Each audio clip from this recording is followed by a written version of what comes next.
ठीक है जी, तो हम लोग एक बार गो थ्रू हो जाते हैं इसमें क्या क्या, स्पेशली जो सिलेबस के टॉपिक्स हैं उसका डेफिनेशन क्या, उससे रिलेटेड जो थ्योरम्स हैं, सो वो एक बार हम लोग डिस्कस कर लेते हैं जस्ट।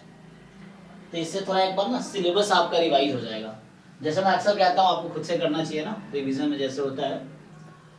तो यहाँ से स्टार्ट करें।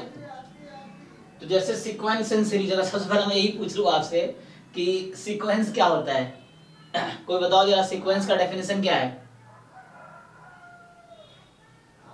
How do you define sequence? Infinite sequence की बात कर रहा हूँ मैं। कोई भी ट्राई करो।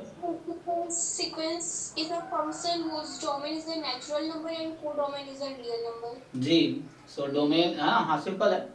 सो रियल सीक्वेंस अगर है तो सीक्वेंस एक फंक्शन है जिसका डोमेन नेचुरल नंबर है और कोडोमेन रियल नंबर है। सही बात है। So we denote it by A N, तो एफ एन बराबर ए एन टाइप का। अब आता है कन्वर्जेंस ऑफ सीक्वेंस, है ना। तो कन्वर्जेंस ऑफ सीक्वेंस को कैसे डिफाइन करते हैं? अगर मैं लिखूंगा पर ज़्यादा टाइम लगेगा तो मैं ऐसे ही बता देता हूँ, तुम अपने हिसाब से लिख लो। और ऑलरेडी जो थ्योरी पढ़ाए तो डिटेल में पढ़ाया ही होगा। सो इस बार याद दिला देता हूँ, ये सब जो स्पेशली जो वर्ड्स हैं इनके डेफिनेशंस क्या है और इससे रिलेटेड कुछ कॉन्सेप्ट डिस्कस करेंगे। ये है तो जैसे अब आता है कन्वर्जेंस ऑफ सीक्वेंस। सो कोई सीक्वेंस है A N for example, so हम कब बोलेंगे sequence A N is convergent? if and only if what?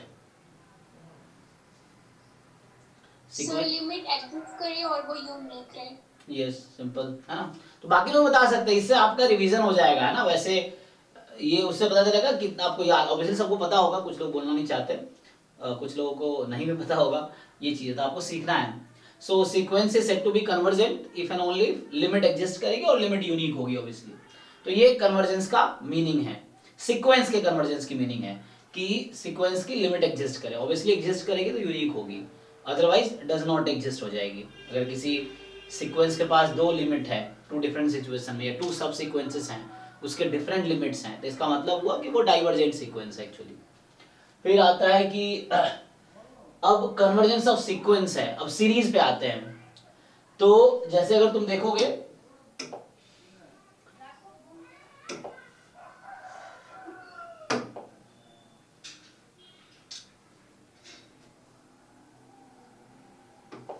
तो जैसे एन तुम्हारा एक सीक्वेंस है, फॉर एग्जांपल एन सीक्वेंस या सिंपली एन एक सीक्वेंस है, और सीरीज क्या होता है? Summation N. हाँ, अब डिपेंड करता है आप एन 1 से स्टार्ट करते हो या 0 से स्टार्ट करते हो, तो ये सीरीज है।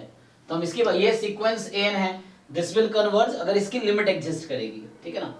अब ये सीरीज है, so when we say a series is convergent, कैसे डिफाइन करते हो आप लोग? कोई सीरीज को कन्वर्जेंट कब बोलते हैं?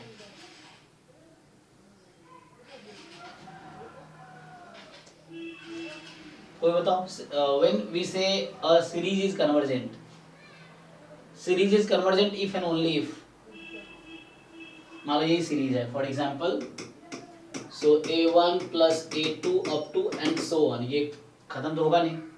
सो कब बोलेंगे ये वाली सीरीज कन्वर्ज करेगी? जब इसका फाइनाइट का सम एक्सिस्ट करेगा, मतलब कन्वर्जेंट होगा, तो उसका कैसे सीरीज का। हाँ, मतलब एक वर्ड वहां आता था सीक्वेंस ऑफ पार्शियल सम, तो उसका मतलब ये है कि फॉर एग्जांपल मैं Sn डिफाइन कर देता हूं, तो Sn is like a1 plus a2 up to an। अब मैं यहाँ पे लगाता हूँ limit of Sn, n tends to infinity, तो ये ऑब्वियसली जब n टेंस टू इन्फिनिटी होगी तो ये खत्म हो जाएगा, तो इसका मतलब हो गया a1 plus a2 up to dot dot dot, complete नहीं होगा, मतलब यही। तो अगर तुम इनिशियली कहीं भी सीरीज अगर देखोगे जहां पे डिफाइन किया होगा कि किसी सीरीज को कन्वर्जेंट कब बोलते हैं, तो एक तरीके से आप ये कह सकते हो कि इस सीरीज का जो सम आएगा, इसकी जो वैल्यू आएगी वो फाइनाइट आनी चाहिए, तब वो कन्वर्ज करेगी। तो कन्वर्ज करने का मतलब इसका जो सम है या इसकी वैल्यू है, that will find this only, है ना।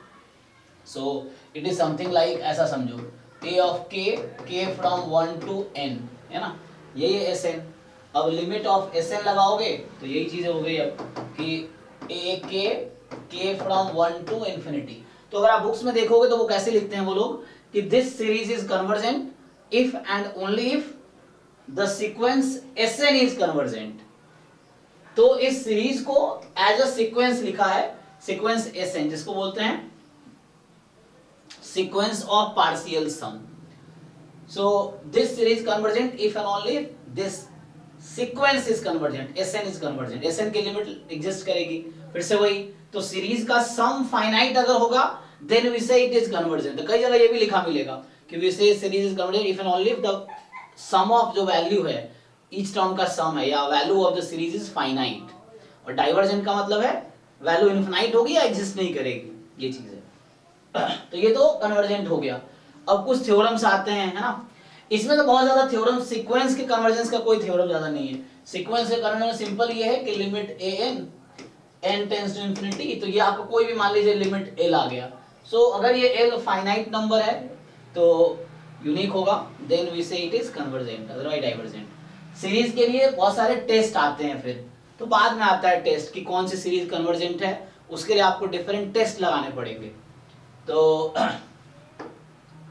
है ना. तो जो Sn की यहाँ पे लिमिट आएगी इस Sn की, वो बोलेंगे this is the sum of terms of a sequence. उस सीक्वेंस के टर्म्स का मतलब सम है, या this value of the series कह सकते हो. सॉरी, इस सीरीज की वैल्यू है वो.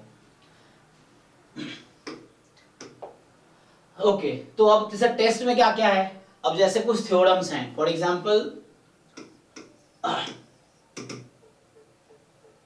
कि दिस सीरीज an. अच्छा पहले तो ये बता दूं मैं कि तुम लोग ये बताओ, ये an जो है ये 1/n सीक्वेंस है, और एक होता है सीरीज an मतलब सीरीज 1/n. तो मैं अगर इसकी बात करूं, ये सीक्वेंस कन्वर्जेंट है या नहीं? बेसिक है. सर सीक्वेंस तो कन्वर्जेंट है. हाँ, दिस इज कन्वर्जेंट. सो ये कन्वर्जेंट है. और क्या ये सीरीज कन्वर्जेंट है? नहीं सर, सीरीज कन्वर्जेंट नहीं है, ठीक है ना. तो 1/n की सीक्वेंस कन्वर्जेंट है, 1/n की सीरीज कन्वर्जेंट नहीं है. So this is not convergent, ठीक है. सो ये कन्वर्जेंट नहीं है, this series is not convergent. Okay, अब क्या होगा. सो नाउ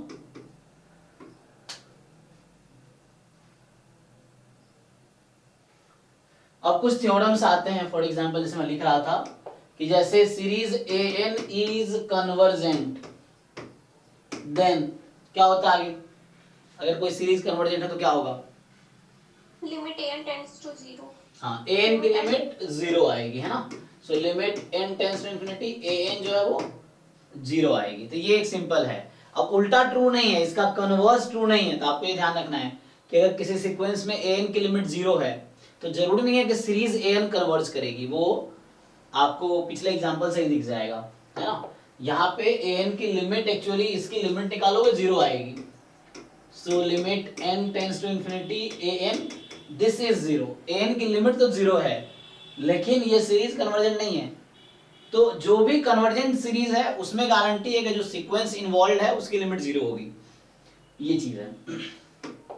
तो इसमें ऐसा है, कन्वर्स इसका ट्रू नहीं है. फिर आगे जैसे सिलेबस में लिखा है इन लोगों ने कि कंपैरिजन टेस्ट क्या है ना. तो यहाँ देखो आगे क्या लिखा है. सो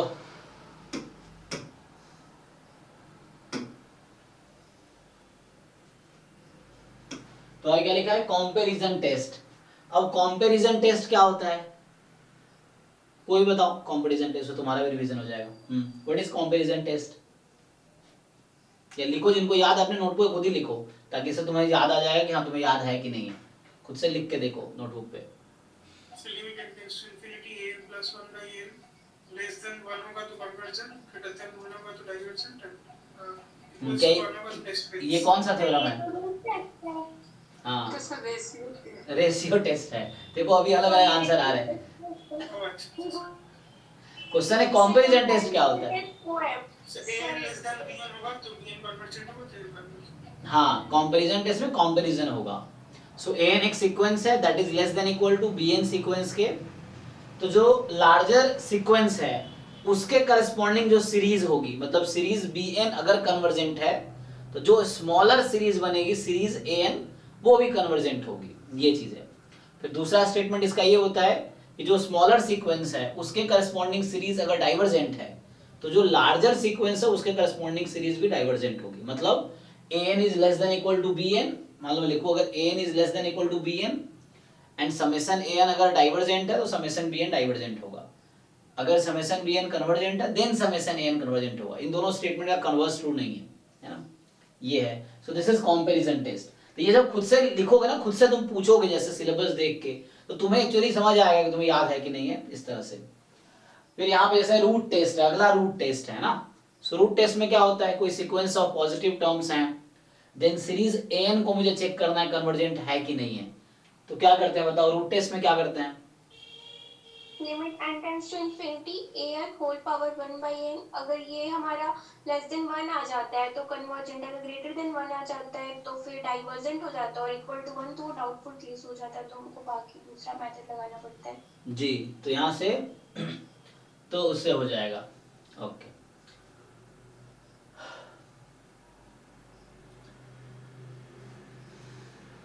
अब क्या रह गया, रेशियो टेस्ट। रेशियो टेस्ट में क्या होता है, रेशियो टेस्ट बताइए कोई। वो जो n+1 वाला बता रहा था शुरू में, है ना? अच्छा, वो वही बताओ सर। हाँ बताइए। हाँ sir, limit n tends to infinity an plus 1 by an, अगर ये ग्रेटर देन 1 हो जाता है तो हमारा डाइवर्जेंट हो जाएगा, लेस देन 1 हो जाएगा तो कन्वर्जेंट, और इक्वल टू 1 हो जाएगा तो डाउटफुल केस हो हाँ, जाता तो है। टेस्ट फेल हो जाता है, फिर आपको किसी और तरीके से चेक करना पड़ेगा, ये ठीक है। तो ये तो आपका हो गया इसके लिए। तो ये मेनली तब देखो सिलेबस में चूंकि इन्होंने 3 टेस्ट का ही नाम लिखा है, competition test, root test, ratio test, हालांकि और भी बहुत सारे टेस्ट हैं। तो क्वेश्चन इसी पे आने चाहिए, अगर सिलेबस लिखा है तो जो पेपर बना रहा है तो उसको इसी पे बनाने चाहिए, यही बनता है। तो ये है, फिर आगे आ जाता है, अब आगे डिफरेंशियल कैलकुलस लिमिट्स, है ना। तो अगर यहाँ पे आप बात करो कि लिमिट्स का डेफिनेशन क्या है, अच्छा लिमिट्स का डेफिनेशन को समझा सकते हो, हालांकि बुक्स में देखोगे तो वो एप्सिलॉन डेल्टा में लिखता है ना, कि लिमिट ऑफ, मान लो अब किसकी लिमिट की बात करूं मैं, फंक्शन की ना, ये फंक्शन की बात कर रहा है। तो लिमिट होता है, चाहे फंक्शन हो या सीक्वेंस हो, क्योंकि सीक्वेंस भी एक फंक्शन ही तो है, ये चीज है। तो यहाँ पे चूंकि ये लिमिट्स कॉन्टिन्यूटी डिफरेंशियलिटी फंक्शन की बात कर रहा है। सो कोई fx है और मान लो x tends to small a है और उसकी लिमिट l है, तो इसका क्या मतलब है, इसका मतलब जब x a को अप्रोच करती है तो fx l को अप्रोच कर रही है, ये चीज है कि, है ना, जब x की अप्रोक्सीमेट वैल्यू a है तो fx की अप्रोक्सीमेट वैल्यू l होगी, तब बोलते हैं कि l जो है लिमिट है fx की। फिर से लिमिट एग्जिस्ट करेगी तो यूनिक होगी, ये चीज है। तो लिमिट्स है, लिमिट्स में निकालने के डिफरेंट टेक्निक्स होते हैं, ये आपको सीखना पड़ता है, सबको आता ही होगा आप लोगों को। अब आता है कॉन्टिन्यूटी, ठीक है ना। तो वैसे लिमिट्स का डेफिनेशन देखोगे आपकी limit of fx is equal to l, तो एप्सिलॉन डेल्टा में लिखा होगा कि for all epsilon more than 0 there exist delta less than 0 such that fx minus l less than epsilon whenever x minus a less than delta. इस तरीके से definition book में मिलेगा आपको। तो वो एब्स्ट्रैक्ट डेफिनेशन होगा, मतलब आप मीनिंग समझना कि मीनिंग क्या है। तो मीनिंग बस ये है कि x a को अप्रोच कर रही है तो fx l को अप्रोच कर रही है, देन वी से l is the limit of fx। आगे क्या है, कॉन्टिन्यूटी। कॉन्टिन्यूटी तो पता होगा आप लोगों को, हम कोई फंक्शन को कब बोलेंगे कॉन्टिन्यूअस है, किसी पॉइंट a पे, कोई बताइए। फंक्शंस का लेफ्ट हैंड लिमिट का वैल्यू राइट हैंड लिमिट का वैल्यू, और फंक्शन का उस पॉइंट पर वैल्यू सेम हो जाता है तो उसके कॉन्टिन्यूटी। हाँ, तो f है ना, सो fx की limit x tends to a plus, fx की limit x tends to a minus, और fa तीनों इक्वल होगी, तब बोलेंगे वो कन्वर्जेंट है, सॉरी वो कॉन्टिन्यूअस है फंक्शन उस पॉइंट पे, है ना, ये चीज है। आगे क्या है, डिफरेंशियबिलिटी। कब बोलते हैं कोई फंक्शन डिफरेंशिएबल, fx कोई फंक्शन है और पॉइंट a पे डिफरेंशिएबल कब होगा, सर उसका लेफ्ट हैंड डेरिवेटिव वो equal to right hand derivative हो जाए, ठीक है। सो एक्सप्रेशन क्या होता है, तो जैसे कोई function f is differentiable at x is equal to a if, तो उसका है ना ये थ्योरी है कि लाइक अगर मैं लिखूं यहाँ पे, सो ये लिमिट एग्जिस्ट करनी चाहिए, सिंपल ये है हमारे पास कि fx कोई फंक्शन है, सो f इज डिफरेंशिएबल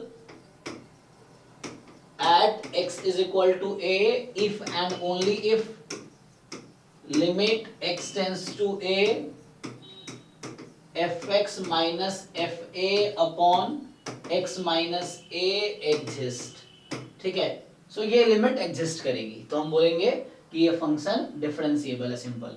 इसी में आप इसका लेफ्ट हैंड लिमिट ले लो तो लेफ्ट हैंड डेरिवेटिव बोलते हैं इस टर्म को, इसमें आप राइट हैंड लिमिट ले लो तो उसको राइट हैंड डेरिवेटिव बोलते हैं, ठीक है। तो इस तरह से तो ये डिफरेंशियबिलिटी का कॉन्सेप्ट है। अब कॉन्टिन्यूटी और डिफरेंशियबिलिटी में क्या रिलेशन है? सर अगर डिफरेंशिएबल होगा तो कंटीन्यूअस होगा, लेकिन कन्वर्स नॉट। हाँ, अगर कॉन्टिन्यूअस है तो जरूरी नहीं डिफरेंशिएबल हो, लेकिन कोई फंक्शन दूसरे तरीके से क्या बोल सकते हैं, अगर कोई फंक्शन कॉन्टिन्यूअस नहीं है देन हाँ, ये गारंटी है, ठीक है ना। सो फंक्शन डिफरेंशिएबल है then it must be continuous, if function is not continuous then it must be not differentiable. ये रिलेशन है कॉन्टिन्यूटी और डिफरेंशिएबिलिटी में। उसके बाद यहाँ पे कुछ है ना फंक्शन है, मॉड एक्स डिफरेंशिएबल नहीं है जीरो पे, लेकिन एक्स टाइम मॉड एक्स या है ना इस तरह के टर्म्स जो होंगे वो डिफरेंशिएबल होंगे जीरो पे। तो इसमें क्वेश्चंस के थ्रू आपको समझ आएगा, आपने प्रैक्टिस किए होंगे तो उस तरह से देखना पड़ता है। तो वो तो डेफिनेशन लगा लो, जहां कंफ्यूजन है वो डेफिनेशन लगा के तुम चेक कर सकते हो। आगे क्या बोल रहा है, टू वेरिएबल। अब टू वेरिएबल में सेम चीज है, टू वेरिएबल में लिमिट है ना, बोला वन एंड टू वेरिएबल, तो टू वेरिएबल लिमिट का भी सेम चीज है कि एक्स वाई पॉइंट है और ये अप्रोच कर रही है, मान लो कोई पॉइंट लिया मैंने a comma b, order pair है ना, पॉइंट ले लिया, तो X Y approach to A B, तो सिमिलर डेफिनेशन ही है कि जब एक्स वाई अप्रोच करे ए बी को तो एफ एक्स जिस नंबर को अप्रोच करेगी वो हमारा लिमिट आएगा। अब यहाँ देखते हैं कभी कभी कर्व अज्यूम करते हैं है ना, तो कर्व अज्यूम कब करते हैं, y बराबर mx लेते हैं, y बराबर mx स्क्वायर लेते हैं। सो ये कर्व तभी हम अज्यूम करते हैं जब हमें दिखाना हो कि लिमिट डज नॉट एग्जिस्ट। कभी कर्व अज्यूम करके आप ये प्रूव नहीं कर सकते कि लिमिट एग्जिस्ट करती है। हाँ, polar form can be used. So polar form इसलिए बेनिफिशियल रहता है क्योंकि वहां पे हम जब पोलर फॉर्म में कन्वर्ट करते हैं x को r cos थीटा, y को r sin थीटा, तो वहां पे r टेंड्स टू 0 लेते हैं आप। तो मतलब अगर एक्स वाई 0 0 पे जा रहा है, एग्जांपल के लिए बोल रहा हूँ, ओरिजिन पे जा रहा था, तो उस केस में क्या होता है कि थीटा तुम कुछ भी कंसीडर करो तो वो सारे कर्व कंसीडर कर लेते हैं। और जैसे y इक्वल टू mx लेते हो फॉर एग्जांपल, और उसके लिए लिमिट एग्जिस्ट कर जाती है, तो इसका ये मतलब नहीं कि हर कर्व की लिमिट एग्जिस्ट कर जाएगी। तो बाकी कितने चेक करोगे, इनफाइनाइटली मेनी कर्व्स हैं, तो वैसे एग्जांपल के थ्रू हम प्रूव नहीं कर सकते कि लिमिट एग्जिस्ट करती है। Examples y equal to mx तब लेते हैं जब हमें ये प्रूव करना हो कि लिमिट एग्जिस्ट नहीं करती है। कोई भी एक कर्व मिल गया जिसके अलोंग लिमिट एग्जिस्ट नहीं कर रही है, कर्व कौन सा लेते हैं, जहां जैसे दे रखा है X Y tends to a comma b, तो मुझे ऐसा कर्व लेना पड़ेगा जो a b पॉइंट से पास कर रहा हो। अगर एक्स वाई टेंड्स टू 0 0 है तो मुझे ऐसा कर्व लेना होगा जो 0 0 से पास कर रही हो, ये चीज है। तो जैसे y इक्वल टू mx, ये जो कर्व है ओरिजिन से पास करती है, तो अब इसके लिए अगर लिमिट एग्जिस्ट नहीं करेगा, m पे डिपेंड कर जाएगा, डिफरेंट m के लिए डिफरेंट आंसर आएगा, तो लिमिट तो यूनिक होती है, इसलिए लिमिट एग्जिस्ट नहीं करती है वहां पे। लेकिन अगर y इक्वल टू mx से लिमिट एग्जिस्ट कर गया तो ये नहीं कहना कि लिमिट एग्जिस्ट करती है, तो उससे प्रूव नहीं कर सकते। उसके लिए तुम पोलर फॉर्म यूज कर सकते हो, क्योंकि पोलर फॉर्म में सिर्फ r पे हम लिमिट लगाते हैं, थीटा फ्री रहता है। तो for any theta limit exist करती है, मतलब for any curve limit will exist. तो इसलिए पोलर फॉर्म हेल्पफुल रहता है प्रूव भी करने में और डिसप्रूव करने में, दोनों में बेनिफिशियल है पोलर फॉर्म। कि कोई डबल टू वेरिएबल की लिमिट है, उसमें तुम्हें दिखाना लिमिट एग्जिस्ट कर रही है या लिमिट एग्जिस्ट नहीं कर रही है, दोनों में बेनिफिशियल है हमारा, ये चीज है। दूसरा क्या होगा, रोल्स थ्योरम। अब ये क्वेश्चन है रोल्स थ्योरम का क्या स्टेटमेंट है। अच्छा, डिसकंटिन्यूटी क्या है, टू वेरिएबल कंटिन्यूटी रह गया। सिमिलर स्टेटमेंट ये है कि फंक्शन की लिमिट a b पे और फंक्शन की वैल्यू a b पे क्या होना चाहिए, इक्वल होना चाहिए, तब हम बोलेंगे फंक्शन क्या है, कॉन्टिन्यूअस है a b पे।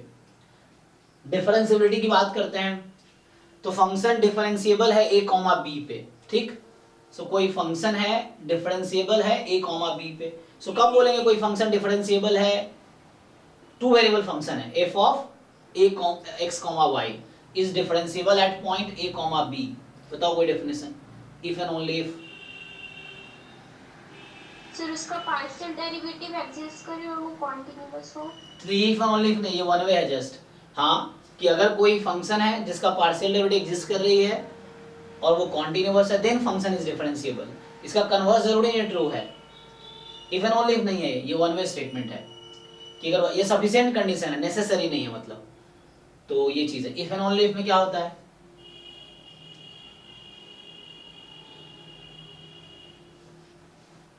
दूसरे क्या था, जैसे मैं बोलूं, हाँ वो यूज कर सकते हैं, yes. This is differentiable eight a comma b if and only if. तो ये फॉर्मूला था f ऑफ, क्या लिखते थे आप, a plus H comma b plus के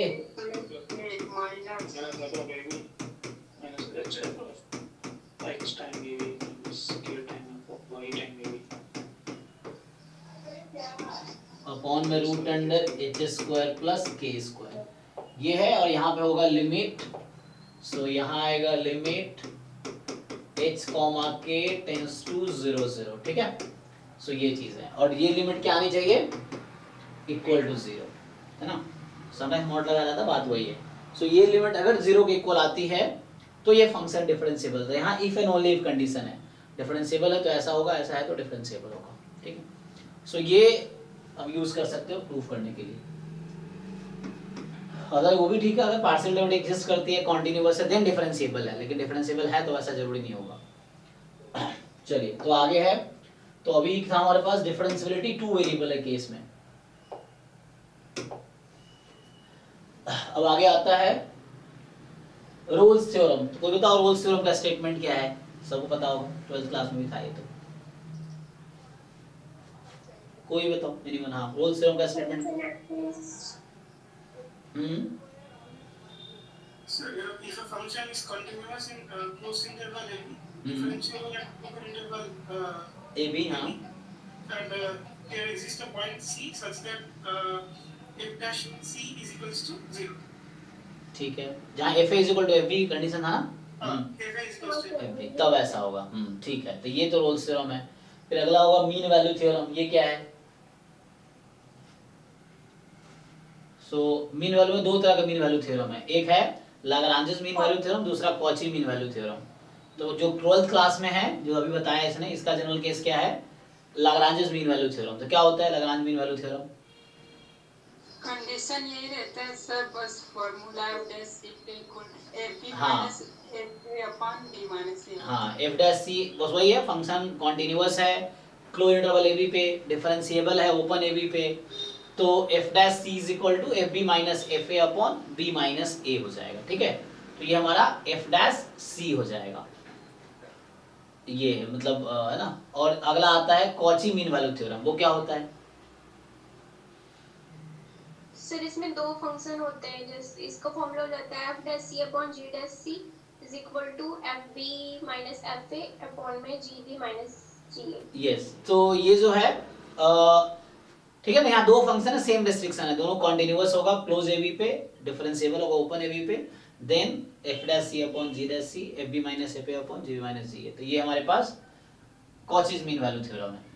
आगे है टेलर्स थ्योरम। ये टेलर्स थ्योरम क्या कहता है? सर इसके तो जो क्वेश्चंस आते हैं वो कोएफिशिएंट फाइंड करने वाला। हाँ, जो टेलर एक्सपेंशन इसी के बाद लिखते हैं ना। टेलर थ्योरम ये कहता है कि function f of x can be written as f a plus f dash a, है ना, upon 1 factorial x minus a plus f double dash a x minus a whole square upon 2 factorial so on. Last में एक reminder term भी आता है।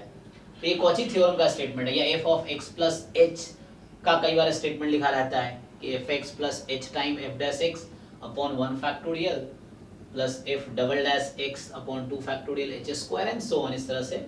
सो उसका भी ये मतलब स्टेटमेंट आपको एक्सपेंशन, जो टेलर सीरीज एक्सपेंशन जानते हैं वो उसके बाद आता है, तो उसी से रिलेटेड है टेलर्स थ्योरम। फिर अगला है इनडिटरमिनेट फॉर्म्स। तो ये जो लिमिट्स में जनरली यूज करते हैं, तो इनडिटरमिनेट फॉर्म्स कितने होते हैं और क्या क्या होते हैं? सर 7 होते हैं। हाँ, और क्या क्या है ये? टू द पावर इंफिनिटी हो जाते हैं, infinity by infinity, 0 to the power infinity, और 0 टू पावर इंफिनिटी 0 ना हो जाए सर। इंडिटरमिनेट इसमें क्या क्या है? 0 के बाद इंफिनिटी चेक करो क्या क्या होगा टोटल। सर 0 1 की पावर इंफिनिटी होता है ना, 0 की पावर नहीं, 1 की पावर इंफिनिटी एक होता है, और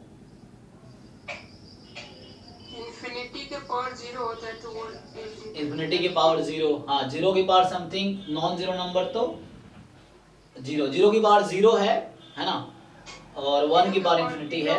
के पावर इंफिनिटी और इंफिनिटी के पावर 0 लिख लो बड़ी।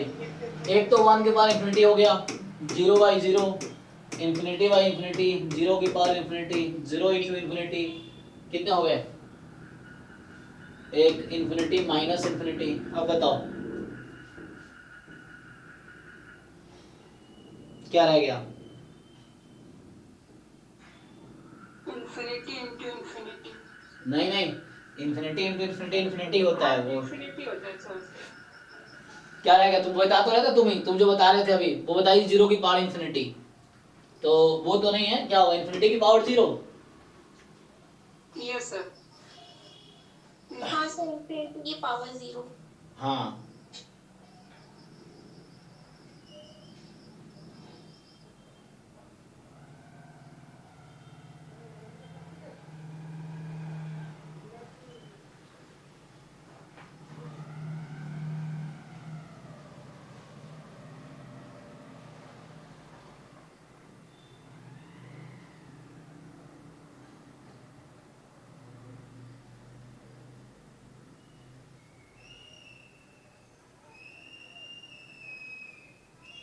सो 0 की पावर इन्फिनिटी कितना होता है? 0 के इक्वल आएगा ना। ठीक है, तो ये 7 इंडिटर्मिनेट फॉर्म्स हैं जो कि एक्सेप्टेबल आंसर नहीं होगा किसी लिमिट से क्वेश्चन में या किसी क्वेश्चन में, तो आपको फर्दर सिंप्लीफाई करना पड़ेगा, स्पेशली लिमिटेड क्वेश्चन में ये आएगा आपके पास। ठीक है, नेक्स्ट क्या है?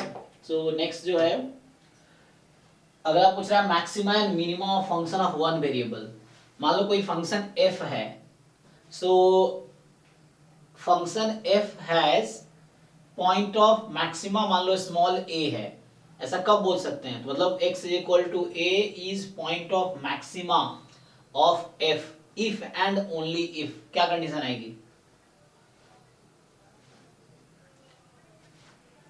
किसी फंक्शन f में a पॉइंट ऑफ मैक्सिमा है, if and only if. Definition क्या है पॉइंट ऑफ मैक्सिमा का?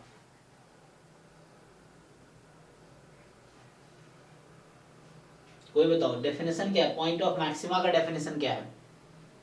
सर उसका फर्स्ट डेरिवेटिव उस पॉइंट पे 0 हो जाए। नहीं, वो तो थ्योरम है। फर्स्ट डेरिवेटिव 0 हो जाए, वो तो आप बता रहे हो तरीका कि कैसे निकालते हैं। क्वेश्चन है डेफिनेशन क्या है, how do we define? f of a की value f of a plus h से भी बड़ी होनी चाहिए और a माइनस h से भी बड़ी होनी चाहिए। Yes, so it is like fx is more than, sorry fa is more than fx for all x belongs to in the neighbourhood of a। चलेगा, मतलब fa की वैल्यू हाईएस्ट होगी among all the value of the functions in the neighbourhood of a। तो इसको neighbourhood जब बोल रहा हूं तो मैं लोकल मैक्सिमा की बात कर रहा हूं, और जब हम बोलेंगे पूरे डोमेन पे fa is more than fx for all the points belong to the domain of the function, तो उसको बोलते हैं एब्सोल्यूट मैक्सिमा। ठीक है, तो ये चीज है, डेफिनेशन ये है। फिर ऐसे ही similar a is called point of minima if fa is less than fx for all x belongs to neighbourhood of a, तो उस केस में फिर ये लोकल मिनिमा हो जाएगा, नेबरहुड की बात करेंगे तो। और पूरे डोमेन पे बात करेंगे तो एब्सोल्यूट मैक्सिमा या ग्लोबल मिनिमा या जस्ट मैक्सिमा लिखा रहता है, तो ये रहेगा। ये तो डेफिनेशन है, बाद में थ्योरम आता है कि आप, है ना, उसके बाद मैक्सिमा मिनिमा, तीसरा आता है तो मैंने अभी डिस्कस किया point of maxima, point of minima. What is definition of point of inflection?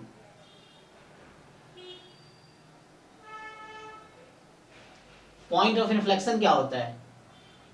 जिसका ना इंक्रीजिंग हो और डिक्रीजिंग हो फंक्शन। अच्छा, जिसपे ना इंक्रीजिंग हो ना डिक्रीजिंग हो।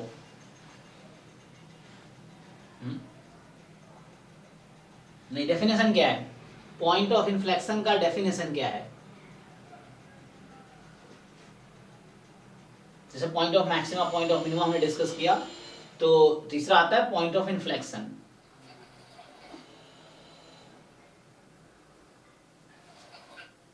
बताओ। सर उसके नेबरहुड और फंक्शन ऑफ ए इक्वल हो जाएंगे। इक्वल हो जाएंगे कैसे? उस पॉइंट पे ना मैक्सिमा हो ना मिनिमा हो। हाँ, लेकिन उसे क्रिटिकल पॉइंट, ऐसे एक तरीके से ऐसे बोल सकते हो कि अब critical point of a function at which function attains neither maxima nor minima. एक क्रिटिकल पॉइंट है जहां पे फंक्शन की वैल्यू ना तो मैक्सिमा, वो पॉइंट ना तो पॉइंट ऑफ मैक्सिमा होगा ना ही पॉइंट ऑफ मिनिमा होगा, तो उसको हम बोलेंगे पॉइंट ऑफ इन्फ्लेक्शन। या दूसरे तरीके से कई जगह तुम्हें लिखा मिलेगा जहां पे फंक्शन अपनी कॉन्केविटी चेंज करती है ना, इस तरीके से लिखा रहेगा। सो वो भी तुम्हारा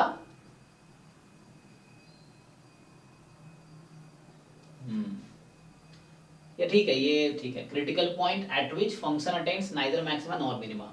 अब जैसे मैक्सिमा, मिनिमा या इन्फ्लेक्शन पॉइंट, ठीक है ना। इन्फ्लेक्शन पॉइंट एक ऐसा क्रिटिकल पॉइंट जहां पे मैक्सिमा भी नहीं मिलेगा, मिनिमा भी नहीं मिलेगा, नाइदर मैक्सिमा नॉर मिनिमा। अब मैक्सिमा मिनिमा फाइंड करने के आपके पास दो तरीके होते हैं वन वेरिएबल कैलकुलस में, फर्स्ट डेरिवेटिव टेस्ट और सेकेंड डेरिवेटिव टेस्ट, ठीक है। तो ये दोनों टेस्ट क्लास 12th में भी है ना, first derivative test, second derivative test. तो जो फर्स्ट डेरिवेटिव टेस्ट है वो क्या कहता है, किसी को आइडिया है? So how do you apply first derivative test over a function to find point of maxima और पॉइंट ऑफ मिनिमा और पॉइंट ऑफ इन्फ्लेक्शन?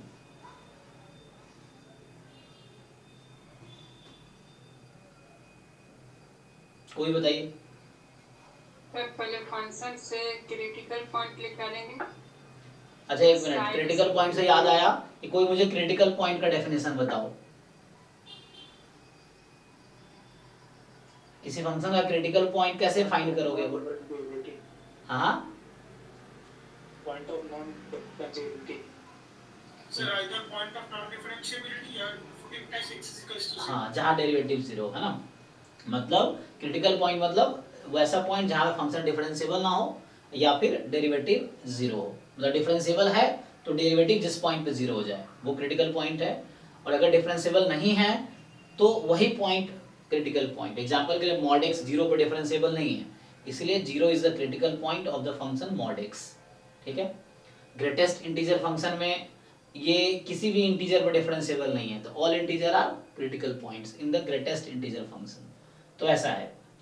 अभी जैसे अब पूछ रहा हूँ, हाँ तो अब बताओ फर्स्ट डेरिवेटिव टेस्ट बता रहे थे, बताओ क्या होता है फर्स्ट डेरिवेटिव टेस्ट, कैसे अप्लाई करते हैं किसी फंक्शन पे to decide its a maxima और मिनिमा और इन्फ्लेक्शन पॉइंट? क्या तरीका है बताओ। एक और विकास तुम बता रहे थे ना, बताओ। हाँ सर, क्रिटिकल पॉइंट निकाल के साइन स्कीम टेस्ट लगाते हैं उसमें। हाँ साइन स्कीम बताओ क्या होता है। साइन स्कीम लगाते हैं f' का। हाँ पहले f' को जीरो पुट कर देंगे या फिर जहाँ पे डिफरेंशिएबल नहीं है, फिर वो नंबर लाइन पे हम लोग वो पॉइंट लोकेट कर देते हैं।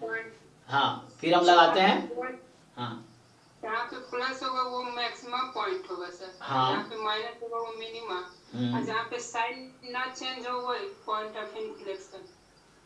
हाँ ये भी मतलब प्लस मतलब क्या होगा, जैसे क्रिटिकल पॉइंट का साइन प्लस से माइनस हो जाए चेंज। हाँ जैसे क्रिटिकल पॉइंट के लेफ्ट साइड में प्लस है मतलब फंक्शन इंक्रीजिंग है, एक्चुअली हम f' का साइन चेंज करते हैं तो फंक्शन इंक्रीजिंग है फिर डिक्रीजिंग हो गया, तो इंक्रीजिंग मतलब f' पॉजिटिव, डिक्रीजिंग तो f' नेगेटिव। तो प्लस से माइनस हो जाए तो पॉइंट ऑफ मैक्सिमा, माइनस से प्लस हो जाए तो पॉइंट ऑफ मिनिमा।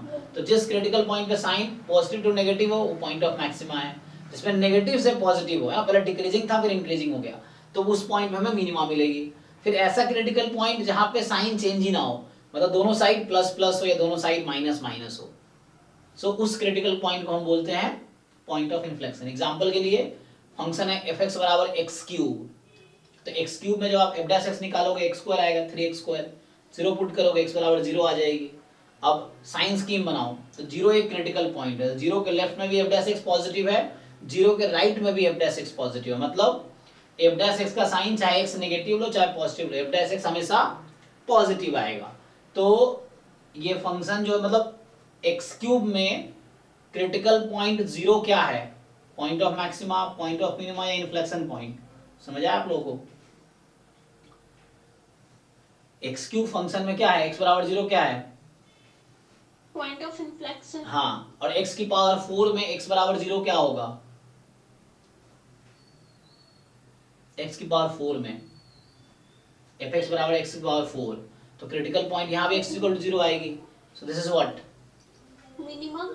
हाँ this is point of minima. आप चेक कर सकते हो तो f' क्या आएगा इसका 4x3, 0 पुट कर x बराबर 0। अब नेगेटिव नंबर पे डेरिवेटिव नेगेटिव आएगी, पॉजिटिव नंबर पर डेरिवेटिव पॉजिटिव आएगी, तो f' का साइन नेगेटिव से पॉजिटिव हो रहा है तो उसको बोलते हैं पॉइंट ऑफ मिनिमा, ठीक है। तो उसको बोलेंगे पॉइंट, मतलब वो पॉइंट ऑफ मिनिमा है एक्चुअली।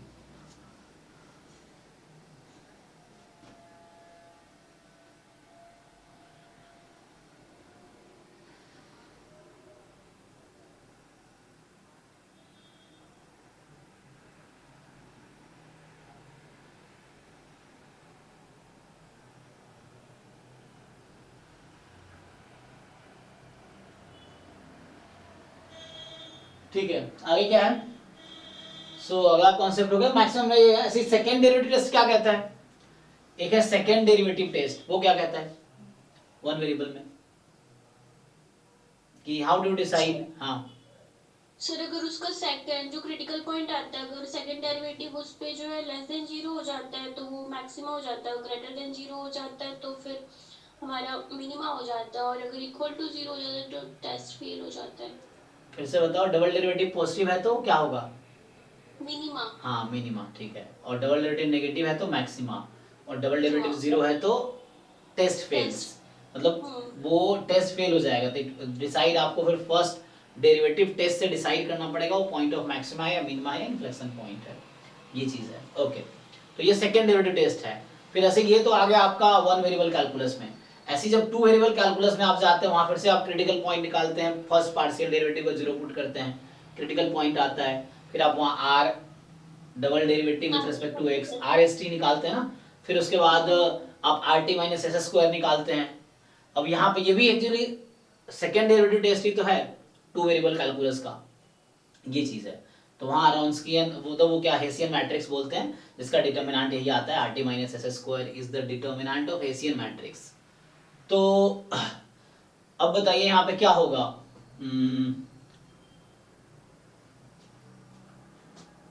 तो इसमें क्या होता है, हाँ मतलब टू वेरिएबल कैलकुलस में क्वेश्चन पर rt = s² = 0 हो जाता है, तब क्या करना है? Are t minus s square zero हो जाए, हाँ हाँ, क्या होता है फिर, कोई बताओ। Saddle point.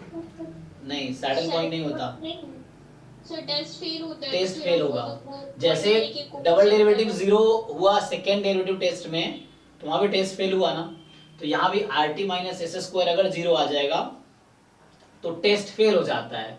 और जब टेस्ट फेल हो जाता है तो फिर टेस्ट फेल होने के बाद हम लोग वापस डेफिनेशन पे आते हैं। अब आपको देखना होता है कि जो क्रिटिकल पॉइंट है उसके नेबरहुड का पॉइंट हम चूज करते हैं और देखते हैं नेबरहुड के कंपैरिजन में क्या हो रहा है। क्या ये हमेशा हाईएस्ट वैल्यू अटेंड करेगा corresponding to each neighbourhood point, या स्मॉलेस्ट वैल्यू अटेंड करेगा corresponding to each neighbourhood point, तो वो देखना पड़ेगा आपको। उसके बाद डिसाइड होगा कि क्या है। या ऐसा हो सकता है नेबरहुड में एक ऐसा पॉइंट हो जो उस क्रिटिकल पॉइंट के कंपैरिजन में ज़्यादा वैल्यू हो उसकी, या दूसरा पॉइंट ऐसा मिले जिस पे फंक्शन की वैल्यू उससे कम हो। तो उस केस में जो क्रिटिकल पॉइंट है नाइदर मैक्सिमा नॉर मिनिमा होगा, तब जाके वो सैडल पॉइंट होगा।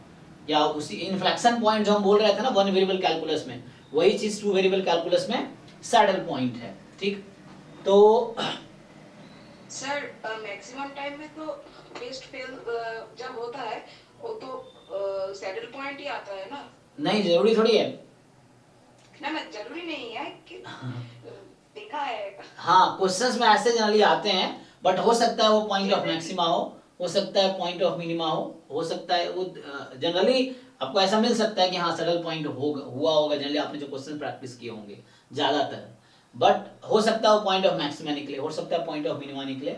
तो क्रिटिकल पॉइंट जहाँ पे टेस्ट फेल होता है उसमें कुछ भी हो सकता है, सैडल पॉइंट भी हो सकता है, क्रिटिकल मैक्सिमा भी हो सकता है, मिनिमा भी हो सकता है, बट ज्यादातर केस में जो आप कह रहे हैं ठीक है कि सैडल पॉइंट ही निकलते हैं इस तरह से। ओके, अब ऐसे आता है are t minus s square positive है, फिर कैसे डिसाइड करते हैं आप? सो फिर अगर हमारा जो एफ एक्स एक्स मतलब सेकंड डेरिवेटिव पार्शियल डेरिवेटिव जो सेकंड होता है सर, अगर वो हमारा ग्रेटर देन जीरो आ जाता है उस पॉइंट पर तो वो हमारा मिनिमा हो जाता है, और अगर लेस देन जीरो आ जाता है तो वो मैक्सिमा हो जाता है। हाँ, तो ये आर के जो आर एफ एक्स एक्स है उसके हिसाब डिसाइड हो गया। अब जब हमारा are t minus s square negative हो जाता है तो क्या होता है? Saddle point. हाँ, तब यहाँ सैडल पॉइंट फॉर श्योर है ना। तो r t minus s square अगर जीरो है नेगेटिव है then it is a saddle point, positive है और आर पॉजिटिव है तो minima, r t minus s square positive है आर नेगेटिव है तो मैक्सिमा। ठीक है ना, आर नेगेटिव है तो मैक्सिमा, आर पॉजिटिव है तो मिनिमा, इस तरह से। सो ये केसेस हैं जो आपने पढ़े होंगे, लिखे होंगे, पर रिवाइज कर सकते हो, और कुछ क्वेरीज इनको है तो पूछ भी सकते हो आप।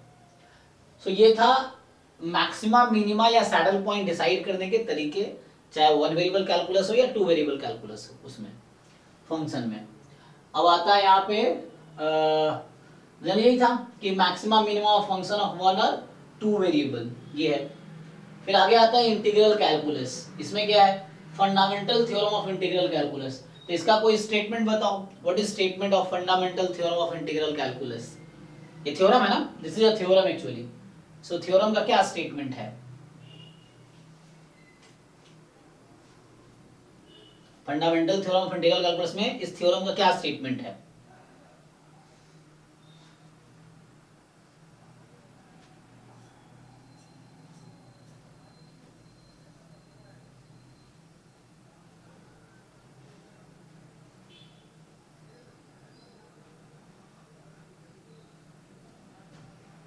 एनीवन, कोई भी ट्राई करो, पहले तो खुद से पूछो, नहीं आता है तुम गूगल कर सकते हो, बुक में देख सकते हो, बट एग्जाम में ये ऑप्शन नहीं रहेगा ना। अगर एग्जाम में मान लो इससे रिलेटेड सपोज पूछ दिया कुछ, तो आपको अगर नहीं याद है हम इसको कोई भी फंक्शन और उसको इंटीग्रेट कर रहे a to b में, तो वो इक्वल हो जाता है हमारा जो भी इंटीग्रेशन है fb माइनस fa। हाँ, तो जो आप upper limit minus lower limit करते हैं वो इसी थ्योरम की वजह से होता है, जिसका स्टेटमेंट ये होता है कि फॉर एग्जांपल मान लो कैपिटल f का डेरिवेटिव स्मॉल f है, तो मतलब स्मॉल f का इंटीग्रेशन कैपिटल F है। तो जब आप स्मॉल f को इंटीग्रेट कर रहे हैं a to b इंटरवल में, तो small fx dx a to b equal to हो जाएगा, तो स्मॉल f का इंटीग्रेशन कैपिटल F है, तो ये fb माइनस fa। तो ये जो है ये आपका एक्चुअली इसका स्टेटमेंट है कि कोई कैपिटल F डिफरेंशिएबल फंक्शन है जिसका डेरिवेटिव स्मॉल f है, then a to b small fx dx is equal to capital fb minus capital fa। तो ये स्टेटमेंट है इसका, जिसके थ्रू आप जितने क्वेश्चन सॉल्व करते हैं, सबको पता है इंटीग्रेशन कैसे, आप डेफिनेट इंटीग्रेशन कैसे सॉल्व करते हैं, कि पहले आप इंटीग्रेट करते हैं upper limit minus lower limit, तो वो जो आप कर पाते हैं उसके पीछे की ये थ्योरी है, मतलब इसकी वजह से कर पाते हैं आप। तो वही fundamental theorem of integral calculus है जो ये कहता है कि आप ऐसा कर सकते हैं। सो नेक्स्ट है डबल एंड ट्रिपल इंटीग्रेशन। तो ये सिंपल आपको इसमें जनरली क्वेश्चन सॉल्व करने होते हैं, खास कुछ है नहीं कि दो बार इंटीग्रेशन रहता है dx dy या dy dx। तो आपको यहाँ ऑर्डर चेंज करने की कई बार नौबत आती है, अगर dx dy है तो हो सकता है मुश्किल हो, तो आप dy dx कर लेते हैं, तो ऑर्डर चेंज करने के लिए ग्राफ बनाना पड़ता है, किस रीजन पे इंटीग्रेशन है उसके हिसाब से फिर आप आगे काम करते हैं। ट्रिपल इंटीग्रेशन में भी कुछ ऐसा है, 3 बार इंटीग्रेशन है तो वैसा रहेगा। अब एप्लीकेशन ऑफ डेफिनेट इंटीग्रल्स, अब यही है डेफिनेट एप्लीकेशन क्या है, जनरली एरिया निकालना है, तो एरिया में सिंगल इंटीग्रेशन में करेंगे आप तो fx dx इंटीग्रेशन हो जाता है, मतलब x dy या y dx। डबल इंटीग्रेशन कर सकते हैं dy dx, वो एरिया बताता है। तो ये जो एप्लीकेशंस है ना, ये बोल रहा है एप्लीकेशन ऑफ डेफिनेट इंटीग्रल में जनरली एरिया निकालना होता है, लगाई रखा है यहाँ पे, कुछ एप्लीकेशंस होंगे। आर्क लेंथ का फॉर्मूला आपको देखना होगा कि आर्क लेंथ का फॉर्मूला क्या है, कोई बताइए आर्क लेंथ का फॉर्मूला क्या आता है। वही fx फंक्शन है, a to b, मुझे आर्क लेंथ जानना है, length of the curve actually जी। तो root under 1 plus dy upon dx whole square, बाहर dx है, इसी को दूसरे तरीके से लिख सकते हैं 1 plus dx upon dy whole square, तो रूट में तो बाहर dy है, या रूट में dt upon dx upon dt whole square plus dy upon dt whole square dt। तो ये एक्चुअली रिवीजन चल रहा है, जो मैं बोल रहा हूँ ये वो लोग कैच कर पा रहे होंगे जिन्होंने पहले कभी पढ़े हैं ये सब चीजें, या देखा है या लिख रखा है, क्योंकि जो फर्स्ट टाइमर होंगे तो उनको लग रहा है क्या ही बोल रहा हूँ मैं, क्योंकि इसलिए रिवीजन को मतलब जस्ट बता रहा हूँ, अदरवाइज लिखा होगा तो आपको समझ आ रहा होगा। एरिया में यही है, एरिया कोई कर्व दे रखा है तो आप ग्राफ बनाते हैं, फिर उसमें डबल इंटीग्रेशन से dy dx कर देते हैं, y की लिमिट पहले फिर x की लिमिट, या dx dy कर सकते हैं एरिया में। वॉल्यूम में क्या है, volume is the triple integration dy dx dz या dx dy dz, इस ऑर्डर में आप इंटीग्रेट कर सकते हैं। अब आता है मैट्रिसेस। सो ये मेन इंटीग्रल कैलकुलस था। मैट्रिसेस में क्या है, रैंक। तो रैंक की क्या डेफिनेशन है बताइए, किसी मैट्रिक्स में रैंक की क्या डेफिनेशन है, what is rank, rank of a matrix, how do you define rank of n। चलो m क्रॉस n मैट्रिक्स है, m क्रॉस n मान लो 4 क्रॉस 5 की मैट्रिक्स है इंडिपेंडेंट रोज और कॉलम, हाँ ठीक है। सो ये एक डेफिनेशन है, पहला डेफिनेशन ऐसा कर सकते हो कि number of linearly independent rows is the rank of the matrix. ठीक है, सिंपल डेफिनेशन है, मतलब R is the rank of M cross N matrix if and only if there are R number of linearly independent rows, या दूसरे तरीके से कि R is the rank of matrix A if and only if there are R number of columns that are linearly independent. तो किसी matrix में अगर 4 linearly independent रो है तो 4 ही लिनियरली इंडिपेंडेंट कॉलम होंगे एक्चुअली, चाहे वो 5 क्रॉस 10 की ही मैट्रिक्स क्यों नहीं है। अगर मैट्रिक्स 5 क्रॉस 10 की भी है फिर भी number of independent rows and number of independent columns हमेशा इक्वल होंगे और वही रैंक के इक्वल होता है एक्चुअली। तो ये तो एक तरीका, तीसरा तरीका था, थर्ड ये है कि आप ये देख लो, जैसे मान लो मैंने कहा 5 क्रॉस 10 की मैट्रिक्स है तो इसकी मैक्सिमम रैंक 5 हो सकती है, ठीक है ना, क्योंकि 5 रो है 10 कॉलम है तो 5 रो ही है तो लिनियरली इंडिपेंडेंट रो मैक्सिमम 5 हो सकते हैं इस तरह से। तो तरीका होता है कि आप R is the rank of matrix A if and only if there exists a submatrix of order R cross R whose determinant is non-zero। बाकी उससे लार्जर ऑर्डर के जितने भी सब मैट्रिक्स हैं उसकी डिटरमिनेंट 0 ही होगी। एग्जांपल के लिए अभी मैं कह रहा था कि मान लो 5 क्रॉस 10 की मैट्रिक्स है, उसकी रैंक 3 है एग्जांपल के लिए, तो 5 क्रॉस 10 की मैट्रिक्स है और मान लो रैंक 3 है, तो इसका मतलब है कि एक 3 क्रॉस 3 का मुझे सब मैट्रिक्स मिलेगा जिसका डिटरमिनेंट नॉन जीरो होगा। अब 4 क्रॉस 4 की कोई भी हम सब मैट्रिक्स बनाएंगे सबका डिटरमिनेंट 0 आएगा। 5 क्रॉस 5 की कोई भी सब मैट्रिक्स बनाएंगे उसका हमेशा डिटरमिनेंट 0 आएगा, ये है। तो R is the maximum order of a square सब matrix whose determinant is non-zero। तो ये भी एक तरीका है रैंक के लिए। बाकी निकालते कैसे हैं तो आप लोग जानते हैं कि आप एलिमेंट्री ऑपरेशन लगा के उसको रिड्यूस्ड इकोलॉन फॉर्म में लाते हैं या रो रिड्यूस्ड इकोलॉन फॉर्म में लाते हैं, then you decide number of linearly independent row column कितने या नंबर ऑफ पाइवट पोजीशंस कितने हैं, इसके थ्रू आप रैंक निकालते हैं, ठीक है। फिर दूसरा है inverse of a matrix. So matrix A is said to be invertible if and only if. क्या डेफिनेशन इनवर्स का, किसी मैट्रिक्स के इनवर्स का डेफिनेशन क्या है? So the matrix is said to be invertible if it is non-singular. ये जो आप बता रहे हो कहीं लिखा हुआ है, आप दिखाओ किसी बुक में चेक करो जहां ये डेफिनेशन लिखा हो। एक्चुअली आप लोग बहुत सारी चीजें ना गलत, दिस इज ये सब ऐसा पता है क्यों होता है, क्योंकि we don't revise a lot. तो हम 1 2 4 बार पढ़ते हैं, जैसे आपने बताया कि a matrix is invertible if and only if it is non singular, statement correct है, लेकिन किसी भी बुक में ये लिखा होगा तो एज अ थ्योरम लिखा होगा, डेफिनेशन नहीं लिखा होगा। आई एम श्योर 99% श्योर हूं किसी भी बुक में ये डेफिनेशन नहीं होगा। आप चेक कर लो खोल के, चाहे तो गूगल कर लो, बुक देख लो, डेफिनेशन ये नहीं होगा, है ना। डेफिनेशन जो जनरली लोग लिखते हैं मोस्ट ऑफ द बुक्स, तो क्योंकि है ना हम पढ़ते तो हमें पता ही है statement this is a theorem जो कि करेक्ट स्टेटमेंट है, बट डेफिनेशन ये नहीं है। जो बुक्स मैंने पढ़े जहां तक मुझे याद है तो ये थ्योरम है, डेफिनेशन नहीं। What is definition of inverse of matrix? AB equal to BA equal to I sir.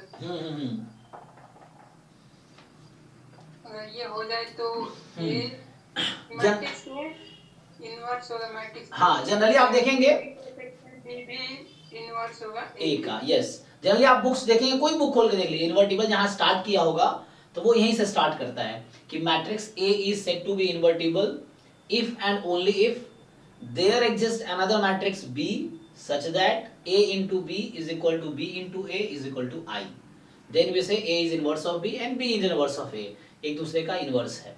तो ये जनरली डेफिनेशन आपको मिलेगा। बाद में जब डिटर्मिनेंट पढ़ाते हैं तब कहेंगे A is invertible if and only if it is non singular, हाँ। तो डेफिनेशन ये है। बाकी इनवर्स का फॉर्मूला आप लोग जानते हैं, 1 determinant A into adjoint A। Adjoint कैसे निकालते हैं तो आप माइनर्स निकालते हैं, फिर कोफैक्टर्स निकालते हैं, फिर एक मैट्रिक्स बनाते हैं, है ना। को एलिमेंट की जगह कोफैक्टर रख के ट्रांसपोज ले लो तो वो आपका एडजॉइंट मैट्रिक्स आ जाता है। तो A inverse is equal to A into determinant 1 determinant A into adjoint है ना। A में और एडजॉइंट A में क्या रिलेशन है? A मैट्रिक्स को उसके एडजॉइंट से मल्टीप्लाई करते हैं तो क्या आता है? डिटरमिनेंट आता है। Determinant A into I, identity matrix साथ में आएगा, है ना, प्रोडक्ट मैट्रिक्स का है ना, तो आएगा।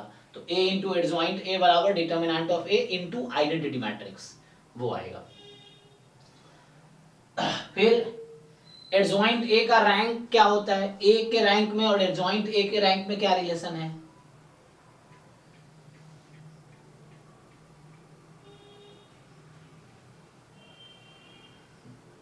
कोई बताओ, ए के रैंक में और एडजॉइंट, हाँ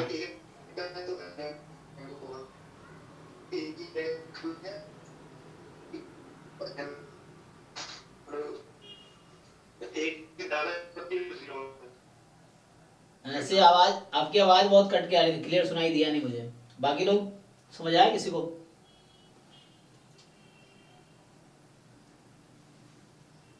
एक की रैंक अगर n है, मतलब n क्रॉस n की मैट्रिक्स मान लो रैंक n है, तो एडजॉइंट की रैंक क्या होती है? n होगी उसकी, n होगी। और अगर n माइनस वन रैंक है a की तो 0 हो जाएगी, 0 हो जाएगी, 1 होगी है, 1। और n माइनस टू या उससे कम है, हाँ उस -2 के साथ 0 होगी। यस है, n माइनस टू है ना। तो एडजॉइंट ए में क्या है कि सिंपली मैट्रिक्स ए का रैंक अगर n है तो एडजॉइंट के जो रैंक है वो आपका क्या बताया आपने, n होगी। और अगर n माइनस वन है तो वन रैंक 1 हो जाएगी, और n माइनस टू है तो 0 हो जाएगी, उससे कम हुआ तो 0 हो जाएगी, ये ना। ओके, फिर अब था हमारे पास सिस्टम ऑफ लीनियर इक्वेशन। तो system of linear equation, system मतलब ग्रुप है ना, group of linear equation, family of linear equation. तो सिस्टम का ये मतलब है कि फैमिली ऑफ, मतलब कई सारे इक्वेशंस एक साथ है। So there are m number of equations and n number of, so m number of equations हैं एंड n नंबर ऑफ मान लो वेरिएबल्स हैं। सो m क्रॉस n की मैट्रिक्स बनती है देन, तो ax is equal to b है, तो a is m cross n matrix, x आपका x1 x2 मान लो xn है वेरिएबल, और b कोई मैट्रिक्स है b1 b2 bm, इस तरह से। अब इसको सॉल्व करना होता है, तो सिस्टम ऑफ इक्वेशन है मेनली ये सॉल्व करने का क्या है कि आपको देखना है कि रैंक a की और एक ऑगमेंटेड मैट्रिक्स बनती है a ऑगमेंटेड b, इन दोनों के रैंक को हम लोग कंपेयर करते हैं, है ना। a के और a ऑगमेंटेड b को हम लोग कंपेयर करेंगे। तो क्या रिलेशन है कोई बताओ, कब यूनिक सॉल्यूशन होगा, कब इनफाइनाइट सॉल्यूशन होगा, कब नो सॉल्यूशन होगा? एक ऑगमेंटेड ए के इक्वल होती है और नंबर ऑफ अननोन्स के इक्वल होते हैं, तो सर यूनिक सॉल्यूशन होता है।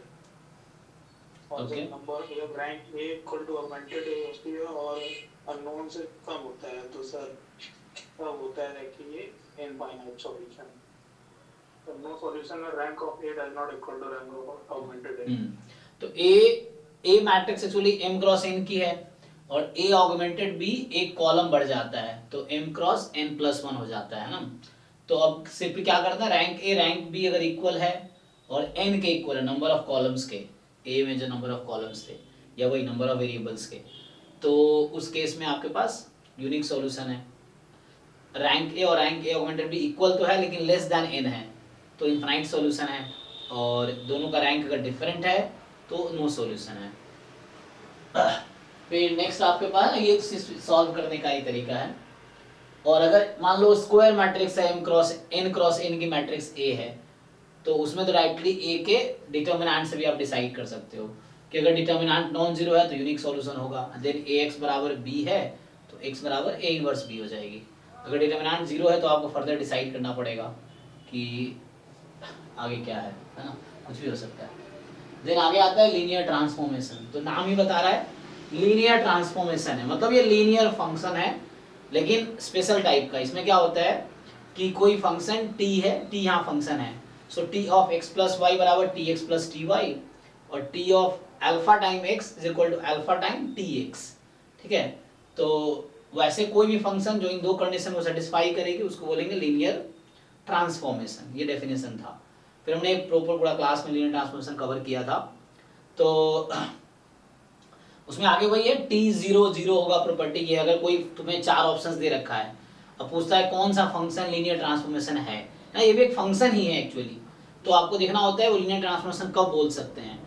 तो जब चेक करते हैं पहले तो हम ये चेक करते हैं कि t जो डोमेन में x y, मान लो t ऑफ x y है, तो x y दोनों को 0 रख दिया तो राइट साइड में सारे 0 हो जाने चाहिए। तो t0 इज 0, 0 यहाँ वेक्टर है, यहाँ भी वेक्टर है, सो t0 इज 0 हो जाना चाहिए। फिर आगे वही चेक कर सकते हो, T of X plus Y बराबर T X plus T Y और टी ऑफ अल्फा एक्स बराबर अल्फा टाइम टी एक्स। तो अगर ऐसा सेटिस्फाई करेगा तो लीनियर ट्रांसफॉर्मेशन होगा। जनरली यही क्वेश्चंस आते हैं चेक करने को, और हर लीनियर ट्रांसफॉर्मेशन के करस्पॉन्डिंग एक मैट्रिक्स लिखी जा सकती है। जनरली क्या होता है, तो इसीलिए कभी लीनियर ट्रांसफॉर्मेशन का अगर आइगन वैल्यू की बात करता है तो हम उसके करस्पॉन्डिंग मैट्रिक्स लिखते हैं, फिर उसके आइगन वैल्यू की बात करते हैं। जैसे एग्जांपल के लिए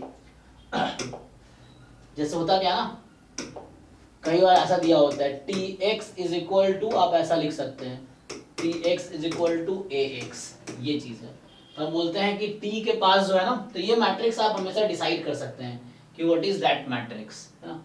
और यहाँ जैसे टी एक फंक्शन है फॉर एग्जांपल Rn से Rm में, तो बताओ इस A मैट्रिक्स का ऑर्डर क्या होगा, इसके करस्पॉन्डिंग जो मैट्रिक्स बनेगी उसका ऑर्डर क्या होगा,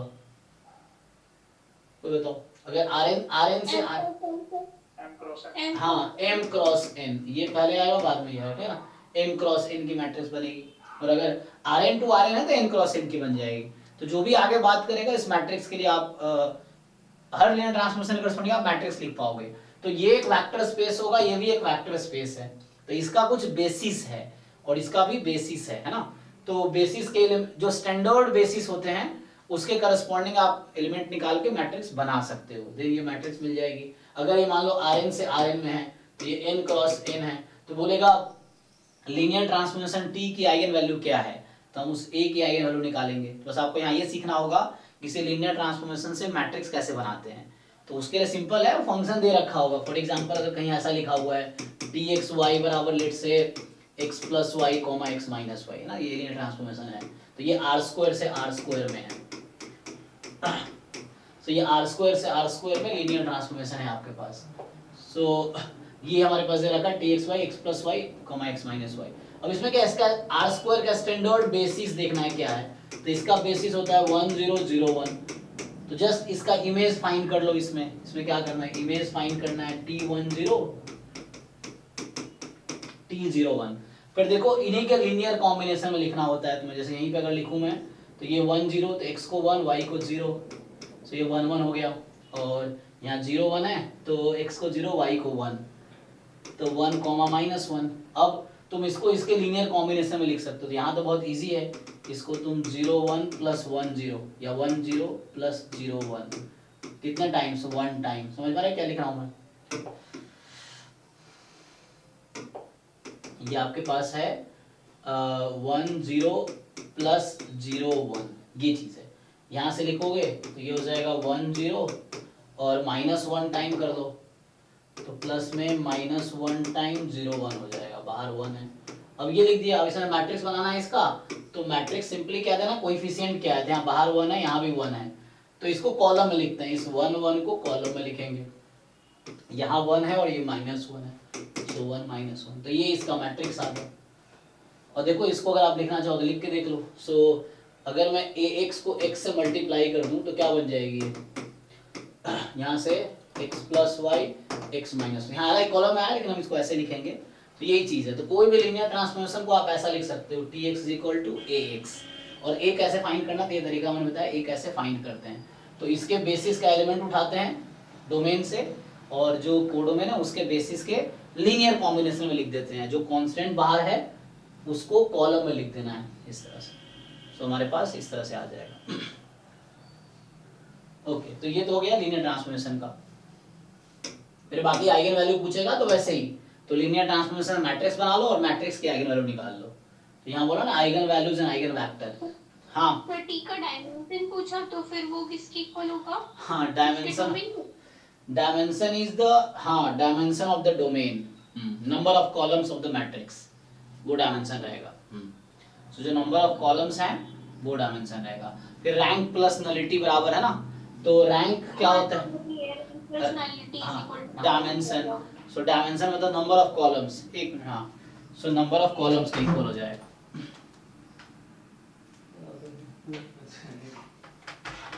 सो ओके, तो यहाँ से ये भी कई बार आया था रैंक नलिटी। तो एक नल स्पेस होता है, तो लीनियर ट्रांसफॉर्मेशन का नल स्पेस क्या होगा, x की वो वैल्यू जिसके लिए tx 0 हो जाए, या मैट्रिक्स का नल स्पेस क्या होता है, x की वो वैल्यू जिसके लिए ax 0 हो जाए। ये चीज है। अब रैंक इनवर्स है ना,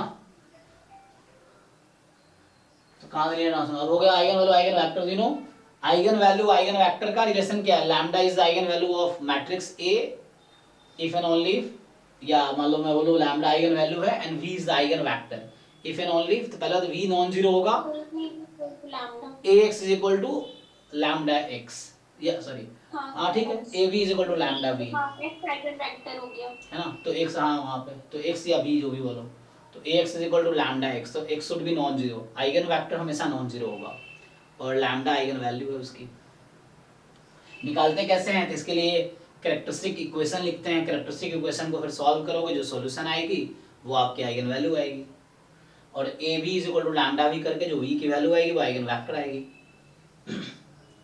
फिर आता है कैली हैमिल्टन थ्योरम, है ना, कैली हैमिल्टन थ्योरम क्या कहता है, Every square matrix satisfies its own characteristic equation, characteristic equation क्या होती है, determinant of a minus lambda i is equal to 0, तो ये कैरेक्टरिस्टिक इक्वेशन है, तो हर मैट्रिक्स अपने कैरेक्टरिस्टिक इक्वेशन को सेटिस्फाई करेगी। फिर आता है सिमेट्रिक मैट्रिक्स, सिमेट्रिक मैट्रिक्स क्या होता है,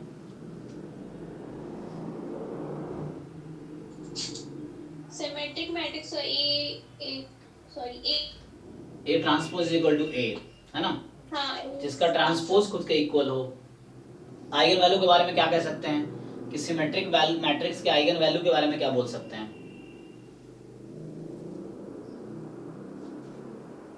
जो सिमेट्रिक मैट्रिक्स में कितनी आइगन, उसके आइगन वैल्यू क्या कॉम्प्लेक्स नंबर आ सकती है, सिमेट्रिक है ना, तो अगर रियल सिमेट्रिक मैट्रिक्स हैं जिसके सारे एलिमेंट रियल नंबर्स हैं तो उसकी आइगन वैल्यू हमेशा क्या आएंगी, रियल नंबर्स आएंगे, कॉम्प्लेक्स नंबर कभी भी नहीं आएगा। सो जो रियल सिमेट्रिक मैट्रिक्स हैं उसके आइगन वैल्यूज हमेशा रियल नंबर्स ही आएंगे। स्क्यू सिमेट्रिक मैट्रिक्स क्या होता है,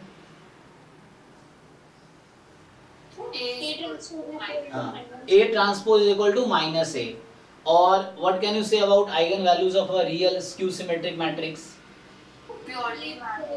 और जीरो, है ना, हो सकता है जीरो आइगन वैल्यू हो या प्योरली इमेजिनरी होगी, मतलब 2 आयोटा 3 आयोटा टाइप का, या जीरो आ सकती है।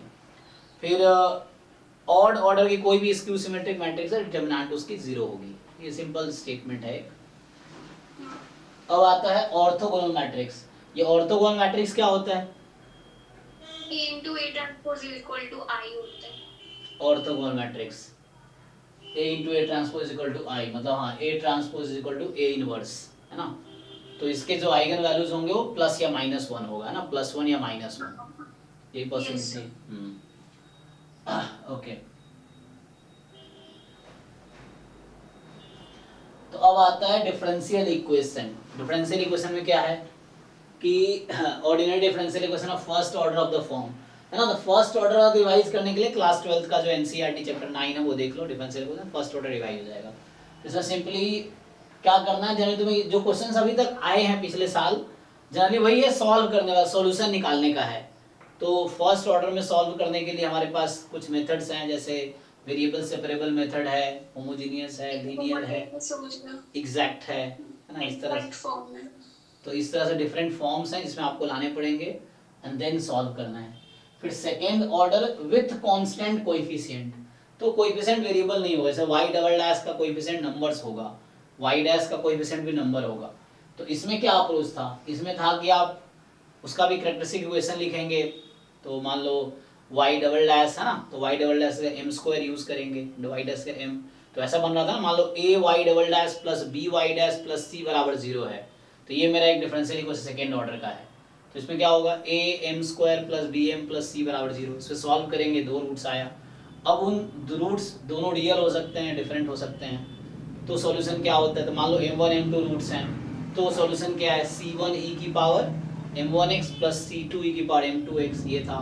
अगर रियल है, इक्वल है दोनों, मान लो m है, सॉल्यूशन आ गया, तो c1 प्लस c2x ब्रैकेट में बाहर होगा e की पावर mx, तो इस तरह से हमारे पास सॉल्यूशन आ गया। तीसरा है कि अगर वो कॉम्प्लेक्स रूट्स आ जाए दोनों, a plus minus iota v type का, तो सॉल्यूशन क्या होता है, e की पावर ax ब्रैकेट में cos bx plus sin bx, C1 C2 भी साथ में होता है। हाँ c1 cos bx plus c2 sin, हाँ तो मतलब क्योंकि दो इंडिपेंडेंट सॉल्यूशंस का लीनियर कॉम्बिनेशन एक्चुअली, तो यही होगा e की power x c1 cos bx plus c2 sin bx। तो ये था फर्स्ट ऑर्डर में। तुम एक बार देख लेना वेरिएबल सेपरेबल में क्या होता है कि x वाले टर्म एक साइड y वाला एक साइड इंटीग्रेट कर दो सिंपली। होमोजेनियस में क्या होता है dy बाई dx को function of y upon x बनाना होता है, फिर y अपॉन x को t अज्यूम करते हैं या v अज्यूम करते हैं, फिर उसको सॉल्व करते हैं। लीनियर का भी स्टैंडर्ड फॉर्म है कि dy बाई dx प्लस कोई फंक्शन होगा px टाइम y बराबर qx, इस तरह से होगा। तो उसको वहां से इंटीग्रेटिंग फैक्टर निकाल के सॉल्यूशन लिख सकते हैं। तो ये हमारे पास है।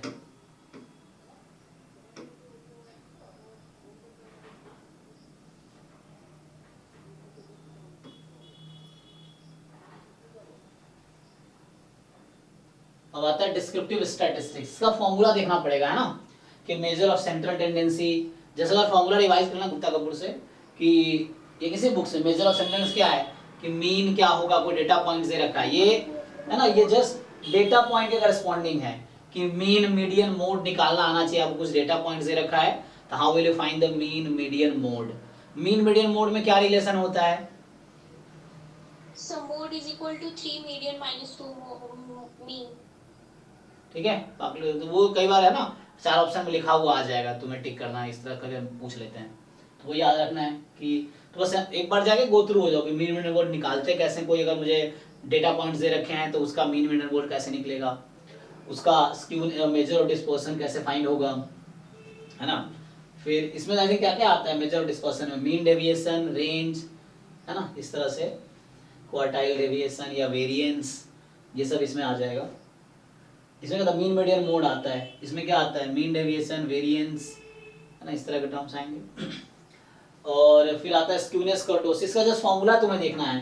तो इन सब का फॉर्मूला देख लो कि कोई डेटा कैसे मीन कैसे निकालते हैं, वेरिएंस कैसे निकालेंगे डेटा पॉइंट्स का, है ना, स्क्यूनेस कैसे निकालना है, कर्टोसिस कैसे निकालना है, मीन डेविएशन कैसे फाइंड करना है। मीन डेविएशन क्या है, एक्स आइज माइनस म्यू का, है ना, तुम मॉड मतलब x1 x2 xn अगर डेटा है तो सब में क्या करते हो, तुम मीन निकालो, मीन सबट्रैक्ट करो, मॉड लो, फिर उसका एवरेज ले लो।